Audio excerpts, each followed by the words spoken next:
अहिल्या शिळा राघवे मुक्त केली, पदी लागता दिव्य होऊन गेली। जया वर्णिता शीनली वेदवाणी, नुपेक्षी कदा रामदासाभिमानी। जय जय रघुवीर समर्थ श्रीराम। देवाच्या सामर्थ्याची ओळख करून देत असताना देवाकडे किती बळ आहे याची जाणीव करून देत असताना मागच्या श्लोकामध्ये ज्या पद्धतीने समर्थाने उपदेश केला, मार्गदर्शन केलं, महासंकटी सोडिले देव जेणे, प्रतापी बळी आगळा सर्व गुणे, जया ते स्मरे शैलजा शूल पाणी, नुपेक्षी कदा रामदासा। ते देवाकडे किती सामर्थ्य आहे या सामर्थ्याची ओळख करून देत असताना या श्लोकामध्ये एक दृष्टांत समर्थाने दिलेला आहे। अहिल्या शिळा राघवे मुक्त केली, पदी लागता दिव्य होऊन गेली।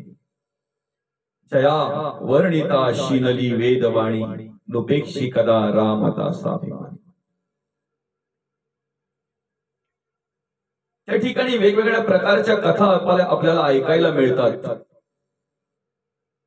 आणि वेगवेगळ्या ठिकाणी ते वर्णन आलेलं आहे, वर्णन केलेलं आहे। जसं जसं आपलं वाचन होईल त्या त्या पद्धतीने त्या ठिकाणी आपल्याला ती कथा ऐकायला मिळते, वाचायला मिळते। पण कसं असते, अनेक प्रकारच्या अनेक कथा जरी माणसाने वाचल्या तरी त्याच्यामध्ये बोध काय आहे, त्याच्यातून आपल्याला काय घ्यायचं आहे ते कळलं पाहिजे। कथाचं लिहिण्याची पद्धत वेगळी असेल, सांगून पटवून देण्याची पद्धत वेगळी असेल, त्या ठिकाणी सांगण्याची पद्धत कदाचित वेगळी असेल। आपण तेवढ्या पुरताच जर विचार केला तर मग आपल्याकडे भ्रम निर्माण होतो। दासबोधात समर्थांनी मांडलेला आहे, नाना शास्त्रे धांडोलिता आयुष्य पुरेना सर्वथा, तेणे संशयाची व्यथा वाढूची लागली। काय होतंय मग, वेगवेगळ्या प्रकारच्या कथा आपण वाचल्या ना, वाचनात आल्या ना की मग आपल्याकडे भ्रम निर्माण होत असतो, तेणे संशयाची व्यथा वाढू लागली, संशय निर्माण होतो। आता या ठिकाणी जो दृष्टांत समर्थाने दिलेला आहे अहिल्याचा, ब्रह्मदेवाने जी अत्यंत सुंदर मुलगी निर्माण केली, श्री निर्माण केली, म्हणजे ब्रह्मदेवाची मुलगी अत्यंत सुंदर, अत्यंत रूपवान अहिल्या। ज्या वेळेला लग्न करायचं त्यावेळेला ब्रह्मदेवाने सांगितलं, जो कोणी पृथ्वीला प्रदक्षिणा घालेल आणि सगळ्यात आधी जो प्रदक्षिणा करेल, पृथ्वी प्रदक्षिणा पूर्ण करेल, त्याचं लग्न अहिल्याशी होईल, अहिल्या त्याच्याशी लग्न करेल। तो वर म्हणून त्या ठिकाणी वरमाळा घालेल। कथा खूप मोठी आहे, कथेमध्ये बरंच काय काय सांगण्यासारखं आहे। वेळाअभावी आपल्याला जेवढ्या कमी वेळामध्ये पाहता येईल तेवढ्या कमी वेळामध्ये आपण पाहूया। आणि ज्यांना ज्यांना हे कळलं ते सगळे देव पृथ्वीला प्रदक्षिणा मारायला निघाले, पृथ्वीला प्रदक्षिणा मारायला निघाले। ज्या वेळेला गौतम ऋषींच्या हे लक्षात आलं त्यावेळेला ऋषी विचारायला लागले, हे काय चाललंय, देवांची धावपळ, अनेकांची धावपळ या ठिकाणी का सुरू आहे। आणि मग त्या ठिकाणी त्यांना कळलं की ब्रह्मदेवाची मुलगी आहे, अत्यंत रूपवान आहे, सुंदर आहे। त्यांनी सांगितलंय, जो कोणी या पृथ्वी प्रदक्षिणा पूर्ण करेल आणि सगळ्यात अगोदर त्याला अहिल्या वरमाळ घालेल, त्या ठिकाणी अहिल्याचं लग्न त्याच्याशी करण्यात येईल। आणि एवढं ऐकल्यानंतर ऋषी होते ते समोरच एक गोमाता होती, गाय होती, आताच वेळलेली काही दिवसांपूर्वी, आणि त्या गोमातेला त्या ठिकाणी 5 प्रदक्षिणा मारल्या त्यांनी. गोमाता हे पृथ्वीचं प्रतीक आहे, हे पृथ्वीचं प्रतीक आहे. एक नाही 5 प्रदक्षिणा त्या ठिकाणी पूर्ण केल्याचं पुण्य त्या ठिकाणी लाभलं. आणि अहिल्याचं लग्न त्या ठिकाणी गौतम ऋषींशी लावण्यात आलं. तोपर्यंत यांची प्रदक्षिणा काही झाल्या होत्या, काही राहिल्या होत्या. पण इंद्र ज्या वेळेला आले त्यावेळेला त्यांनी बघितलं, अरे मी सगळ्यात पुढे असून सुद्धा हा पुढे कोण आला पाहतोय. तर ज्यांना सांगितलं ऋषी तोच, तो तर आमच्या मागे नव्हता, पुढे नव्हता. मग काय झालं? नियम बदलवला की काय? त्यावेळेला ब्रह्मदेवाने सांगितलं नियम वगैरे बदलवला नाही, नियम तोच आहे. फक्त कशा पद्धतीने ती प्रदक्षिणा पूर्ण करायची हे तुम्हाला कळलं नाही, ऋषींना कळलं.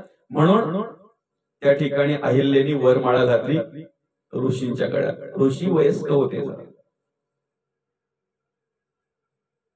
त्याच वेळेला इंद्राने सांगितलं अहिल्याचं एकदा तरी मी पातिव्रत्य भंग करेन आणि सुंदर श्री रूपवान श्री.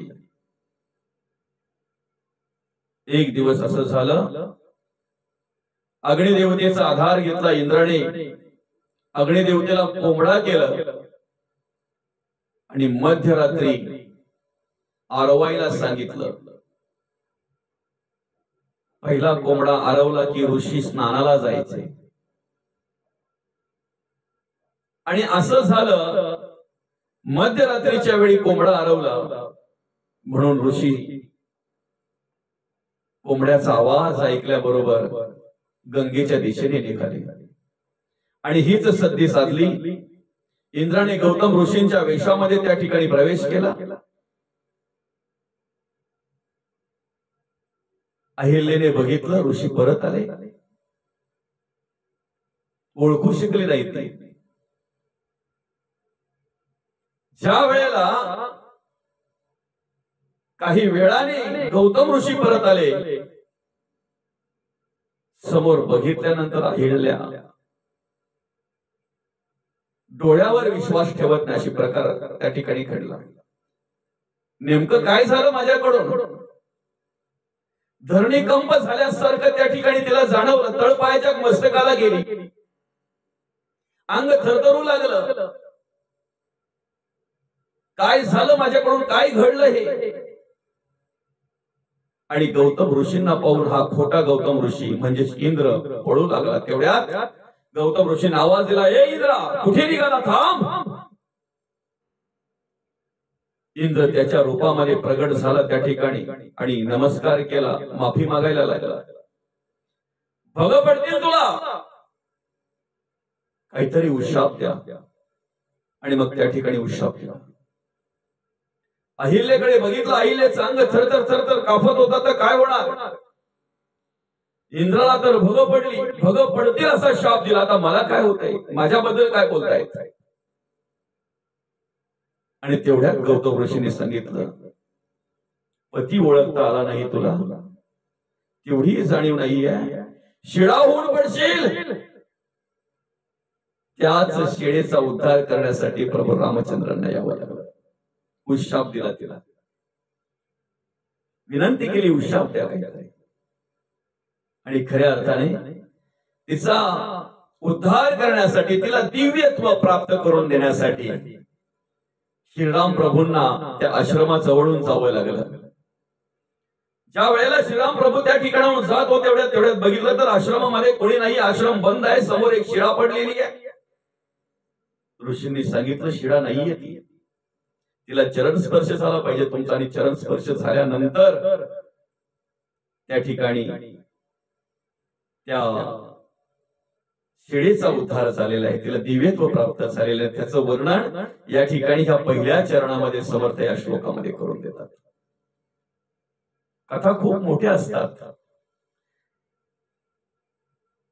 बरंच काही वर्म त्याच्यामध्ये दडलेलं असतंय.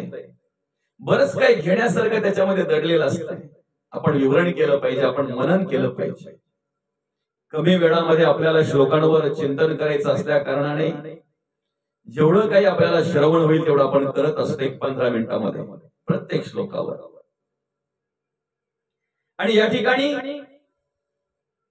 त्या अहिल्याचं वर्णन करत असताना समर्थ म्हणतात, अहिल्या शिळा पण राघवे मुक्त केली. काय झालं?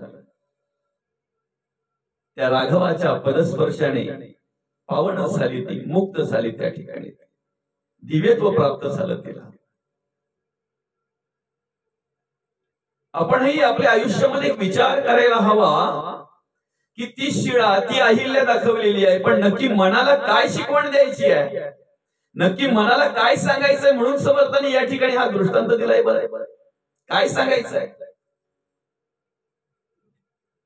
चुकून जरी कधी आपल्याकडून अशी वाईट कर्म घडली नकळत, तरी सुद्धा त्या कर्माची भोग प्रत्येकाला भोगावे लागतात.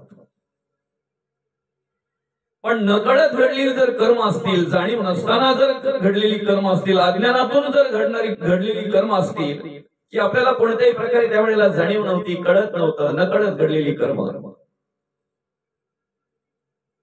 त्या कर्माचाही ऱ्हास करण्याचं सामर्थ्य या प्रभू रामचंद्रांच्या स्मरणामध्ये आहे, नामस्मरणामध्ये.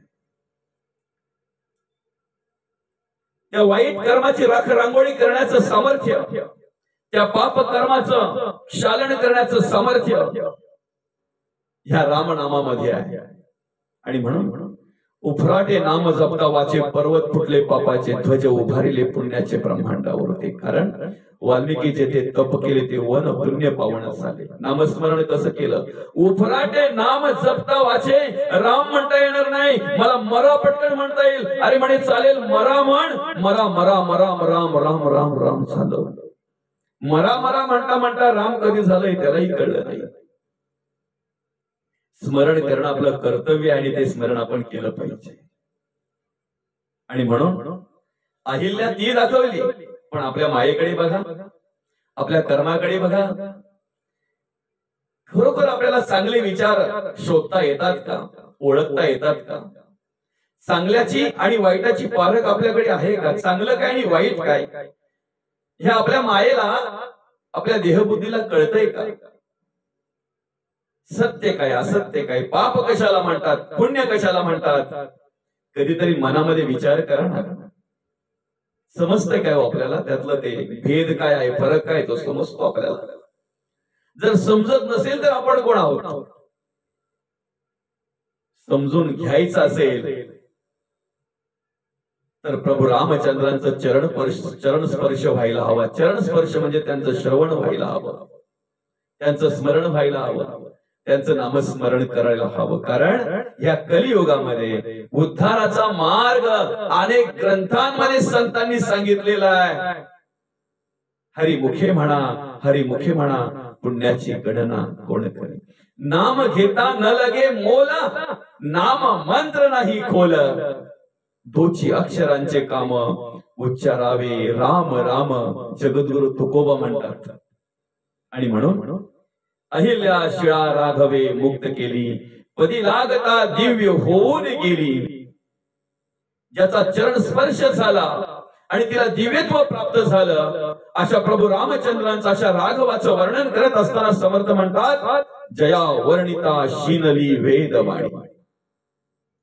ज्या देवाचं, ज्या भगवंताचं स्तवन करायला वेदवाणी सुद्धा शिंडलेली आहे. असं म्हटलेलं आहे, वेद श्रुती नेती नेती, तेथे मज मूर्खाची मती पवाडेल कोठे. जिथे वेदही थकलेले आहेत, श्रुतीही थकलेल्या आहेत त्या देवाचं स्तवन करण्यामध्ये, तिथे आपण काय स्तवन करणार? पण खऱ्या अर्थाने त्या देवाचं स्तवन करण्यासाठी जी बळ आपल्याला मिळतंय ना, जी स्फूर्ती आणि जी प्रेरणा आपल्याला मिळते ना, याला कारण म्हणजे त्या देवाचं सामर्थ्य आहे. त्याच देवाचं सामर्थ्य आहे. तोच देव, तोच राघव, तोच श्री, तोच ब्रह्म, तोच भगवंत, तोच पांडुरंग परमात्मा आपल्याला त्याचं स्तवन करण्यासाठी बळ देत असतात, सामर्थ्य देत असतात. म्हणून आपल्याकडून हे स्तवन घडत असते, नामस्मरण घडत असते. आणि म्हणून ते नामस्मरण आपल्याकडून अखंड आणि अखंड घडावं. कसं घडावं? रिकामा अर्ध घडी राहू नको. नुपेक्षी करा रामदासाभिमानी. जय जय रघुवीर समर्थ.